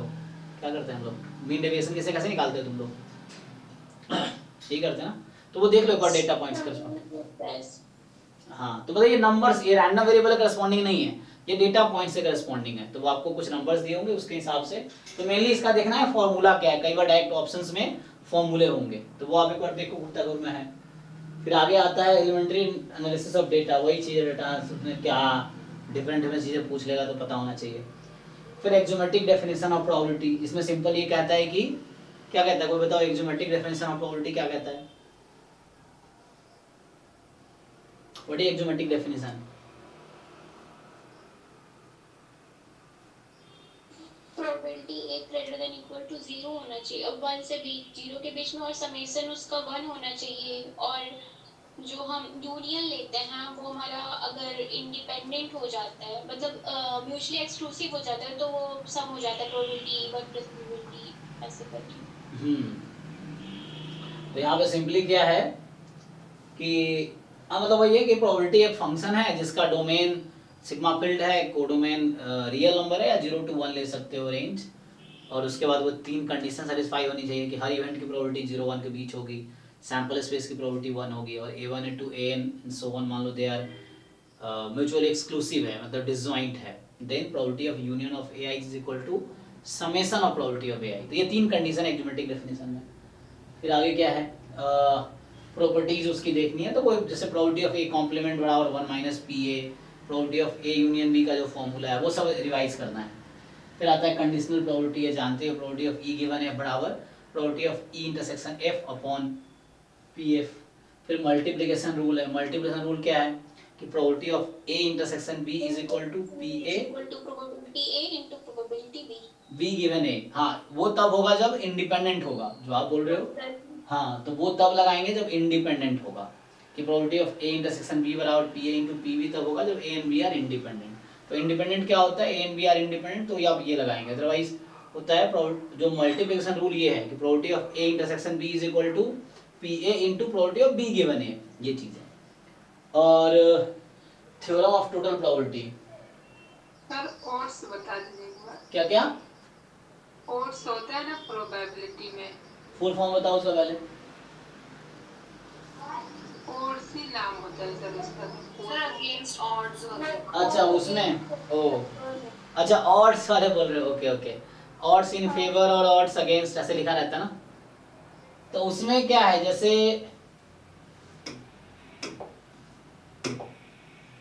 इसकी बात कर रहे हैं तो इसमें क्या है, जैसे मान लो तुम्हारे पास बोलेगा ऑड्स इन फेवर ऑफ, क्या होता है, फेवर ऑफ ए, किसके इक्वल होता है जी, कोई बताओ। तो ये प्रोबेबिलिटी ए अपॉन में प्रोबेबिलिटी ए कॉम्प्लीमेंट। हाँ सिंपल, ठीक है ना। सो पी ए ये चीज है, और ऐसे ही उल्टा कर लो, अगेंस्ट ए, अगेंस्ट ए, तो ये चीज ये उल्टा हो जाएगा ना, yes A complement upon probability of ए।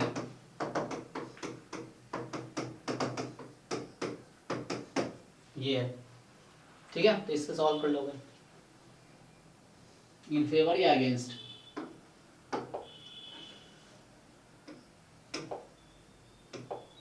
आगे क्या है इसमें, आगे हो गया मल्टी, है ना। तो multiplication rule just conditional probability का क्रॉस प्रोडक्ट है, कि प्रोबेबिलिटी ऑफ मान लो ए गिवन बी बराबर p a intersection b upon p b, तो इसी को क्रॉस मल्टीप्लाई कर दो तो क्या आ जाएगा, probability of A intersection B बराबर P B into probability of A given B, इस तरीके से। तो वो मल्टीप्लिकेशन रूल है।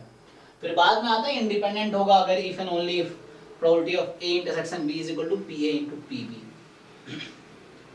अब ये theorem of total probability and Bayes theorem, तो इसमें सिंपल है, क्या है कि तुम सैंपल स्पेस को पार्टीशन करते हो E1 E2 E3 En में, n इवेंट्स में, एंड देन ए कोई इवेंट है, नया इवेंट है जिसकी प्रोबेबिलिटी निकालनी है, तो सिंपली हो जाता है summation probability of EI into A given EI, simple. अब वो डेटा क्वेश्चन में दे रखा हो तो उसको यूज करना होता है। बेस थ्योरम में क्या होता है, बेस थ्योरम में पूछता है प्रोबेबिलिटी ऑफ EI गिवन ए, अब वहां पे ए की गिवन रहता है कंडीशन, तो उसका फॉर्मूला तुम फिर से लगाते हो, है ना। सो न्यूमरेटर में आता है probability of EI into A given EI upon denominator में टोटल प्रोबेबिलिटी। सो ये है, तो ये सब फॉर्मूले हैं, मतलब जस्ट एक बार गो थ्रू हो जाओ। अब बाकी बचा यहाँ से देख लो, ठीक है। सो अब है रैंडम वेरिएबल, बताओ क्या होता है, पीएमएफ का डेफिनेशन क्या है, पीएमएफ क्या होगा, ये ना पीएमएफ। सो पीएमएफ का डेफिनेशन कि एक नॉन नेगेटिव फंक्शन होगा डिस्क्रीट रैंडम वेरिएबल के लिए, और जहां पे समेशन ऑफ, हाँ summation probability x equal to xi का समेशन 1 के इक्वल आएगी। सिमिलरली पीडीएफ में क्या है, कॉन्टिन्यूअस रैंडम वेरिएबल के लिए होता है, नॉन नेगेटिव फंक्शन है और इंटीग्रेशन करेंगे -∞ से +∞ में तो 1 आएगी। और बाकी इस पे है ना आगे सीडीएफ, सीडीएफ का डेफिनेशन क्या है, तो हालांकि सीडीएफ भी एक फंक्शन है जिसका डोमेन रियल नंबर है, कोडोमेन भी रियल नंबर है, और CDF of x is equal to probability capital X less than equal to small x, ये सिंपली डेफिनेशन है। बाद में वो कंडीशन आता है, थ्योरम है वो, कि a function capital F is said to be CDF if and only if f infinity 1 f minus infinity 0 right continuous non decreasing, तो वो कंडीशंस हैं। एंड फिर कहता है distribution of function of random variable, तो यहाँ पे यही है डिस्ट्रीब्यूशन, मतलब वही ट्रांसफॉर्मेशन बोलना चाह रहा है, distribution of function of random variable. अब x का डिस्ट्रीब्यूशन दे रखा है तो x स्क्वायर का बताओ, जैसे x स्टैंडर्ड नॉर्मल है तो x स्क्वायर का स्क्वायर 1 होगा, तो इस तरह से, या कोई दूसरा है तो फॉर्मूला, तो y बराबर अगर gx है तो हम लोग जानते हैं how to find PDF of y, अगर x का पीडीएफ दे रखा है तो क्या होगा, ये क्या आता है formula, fx of x into dx upon dy, यही ना। पीडीएफ ऑफ y बराबर जस्ट fx यूज करो into dx upon dy, उसको ये y के टर्म में लिख दो तो y का पीडीएफ आ जाएगा, अगर वहां मोनोटोनिक होना चाहिए g, ये कंडीशन है, g should be monotonic function, मतलब y बराबर gx दे रखा मोनोटोनिक होगा। अदरवाइज दूसरा अप्रोच है हमारा सीडीएफ अप्रोच से जाएंगे, सीडीएफ निकालो y का एंड देन बाद में डिफरेंशिएट करके पीडीएफ निकालो, वो है यहाँ पे। फिर मैथमेटिकल एक्सपेक्टेशन मतलब मीन EX, तो EX का एक तो सिंपल फॉर्मूला है, कॉन्टिन्यूअस के लिए जाओगे तो x टाइम पीडीएफ इंटीग्रेशन। दूसरा अगर नॉन नेगेटिव रैंडम वेरिएबल है तो 0 से इंफिनिटी 1 माइनस CDF dx। तीसरा है 0 से इंफिनिटी अगर सपोर्ट रियल नंबर है तो क्या होता है 0 से infinity 1 minus c d f d x, आगे माइनस इन्फिनिटी से 0 c d f d x, यही ना, जो मतलब सी डी एफ के टर्म्स में जो फॉर्मूला आता है मीन का, वो बात कर रहा हूं मैं। आगे मोमेंट्स हैं, तो मोमेंट्स में क्या है, ई एक्स फर्स्ट मोमेंट है, E X square second moment and so on, तो r f moment E of X की पावर आर है। फिर यहाँ पे moment generating function, moment generating function क्या, ये भी एक फंक्शन है जिसका डोमेन क्या है, इसका डोमेन रियल नंबर है, ठीक है। और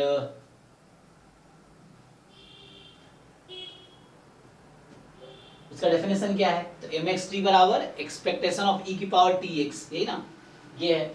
इसका यूज क्या है, तो इसका यूज है कि तुम इसको डिफरेंशिएट करोगे एक बार और टी को 0 रखोगे तो ई एक्स आएगी, है ना। तो जितनी बार डिफरेंशिएट करोगे और टी को 0 कर दो तो उतने टाइम्स का मोमेंट मिल जाएगा तुम्हें। 0 पर 1 होता है। हाँ, टी को 0 है ना, 0 पे हमेशा डिफाइंड रहेगा, 0 पे 1 रहेगा, यस। एमजीएफ वैल्यू टी को 0 रखने 1 रहेगा। एमजीएफ 0 पे कॉन्टिन्यूअस फंक्शन भी है, डिफरेंशिएबल फंक्शन भी है, इस तरीके से। फिर चेबीशेव इनइक्वालिटी क्या कहती है, कोई बताओ, व्हाट इज चेबीशेव इनइक्वालिटी?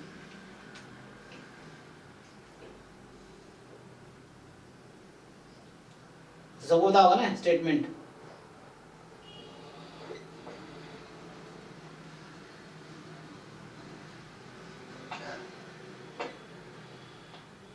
कोई भी क्या होता है, मान लो मीन है म्यू अगर, तो probability mod x minus mu more than equal to k तो less than equal to sigma square upon k square, है ना, इस तरीके से। तो ये पार्ट कंप्लीट हो जाता है।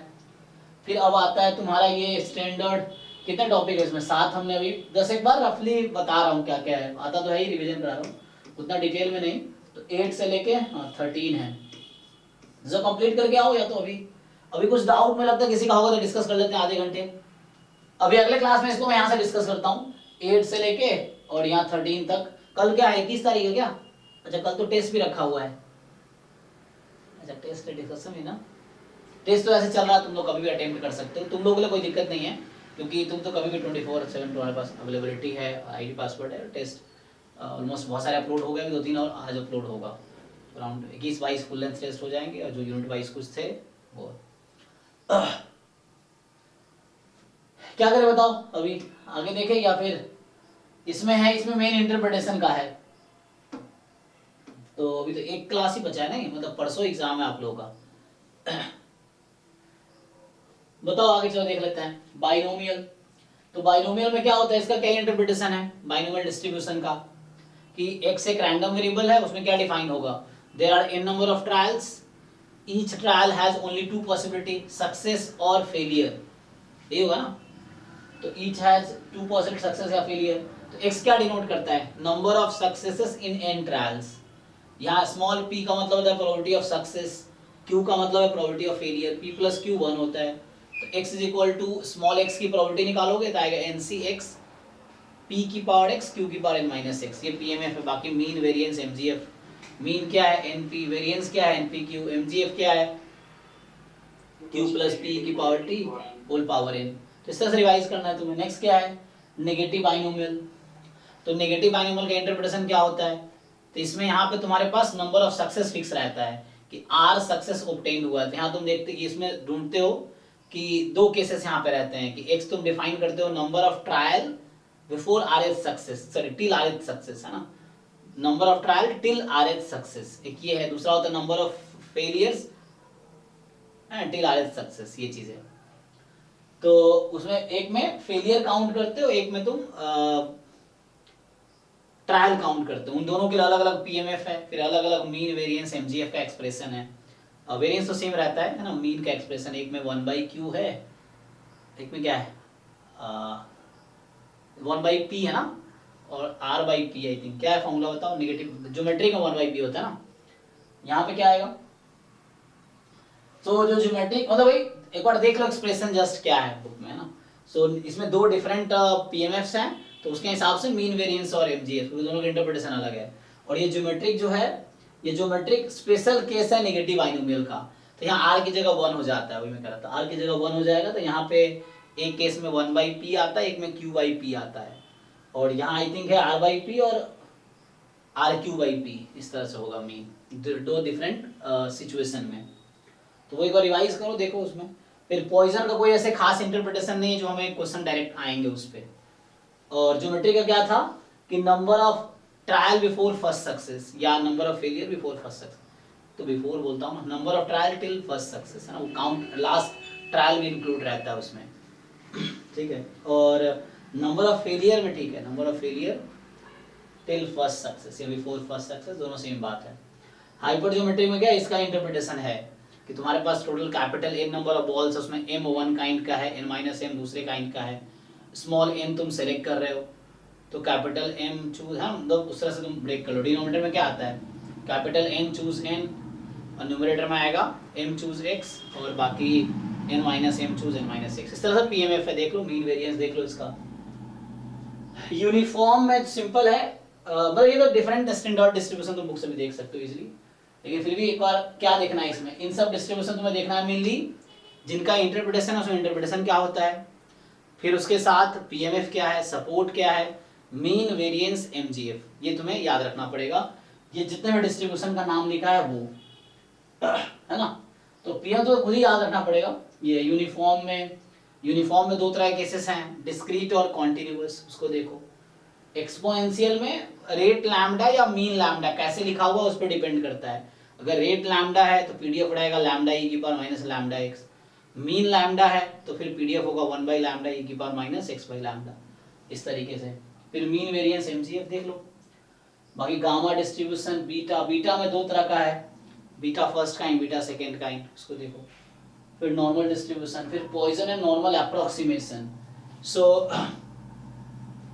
Poison approximation of binomial distribution, तो मान लो बाइनोमियल n, p है, तो इसको जब पॉइजन में कन्वर्ट करते क्या होता है, पॉइसन NP, सॉरी लैम्डा की जगह NP आ जाता है। तो यहाँ रिस्ट्रिक्शन क्या रहता है कि लैम्डा, हाँ n लार्ज होगा, p स्मॉल होगा, NP कोई कांस्टेंट, हाँ n लार्ज होगा, p स्मॉल होगा, NP कोई कांस्टेंट आ जाएगी, so that is the lambda actually. और नॉर्मल अप्रोक्सीमेशन, हाँ नॉर्मल अप्रोक्सीमेशन क्या होता है, नॉर्मल अप्रोक्सीमेट कब करते हैं, जब यहाँ पे n तुम्हारा लार्ज हो सकता है, p कहीं ना कहीं हाफ के बीच रहता है, तो यहाँ से हाफ के आसपास 1/2 के आसपास, तो बाइनोमियल NP कहीं ना कहीं क्या बनता है, नॉर्मल NP, NP क्यूब, मतलब मीन वेरिएंस में चला जाता है, उससे अप्रोक्सीमेट कर सकते हो, ये मैंने डिस्कस किया।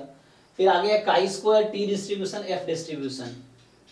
काई स्क्वायर डिस्ट्रीब्यूशन क्या है, तो ये स्पेशल केस है गामा का, गामा n/2, 1/2 उससे आ जाता है। T डिस्ट्रीब्यूशन का तुम्हें याद रखना पड़ेगा, PDF क्या है, F का भी याद रखना पड़ेगा, थोड़ा डिफिकल्ट है याद करना। फिर इन तीनों में क्या रिलेशंस हैं वो देख सकते हो, जो फॉर्मूला होता है कि नॉर्मल 0/1/√n अपॉन n, तो Tn हो जाता है। इस तरह से जो रिलेशंस इनके बीच इंटर रिलेशंस है वो याद करने पड़ेंगे, तो ये उसमें आ गया। फिर बाकी ज्वाइंट में क्या है, ओके, तो मुझे लगता है इसको मैं एक क्लास कल भी कंटिन्यू करता हूँ, कल इसी को कराता हूँ, थ्योरी इसी कराता हूँ। बाकी तुम डाउट होगा तो डाउट अभी 10 to 11 आज भी क्लास है, उसमें हम डिस्कस कर सकते हैं, या अभी अगर लोगों को डाउट डिस्कस करना तो इसको मैं नेक्स्ट क्लास में यहाँ से कंटिन्यू करता हूँ, 9 से लेके 13 तक कल वाली क्लास में। अभी जिनको डाउट्स है तो कुछ क्वेश्चन हम डाउट डिस्कस कर सकते हैं, ठीक है। तो 2 मिनट के बाद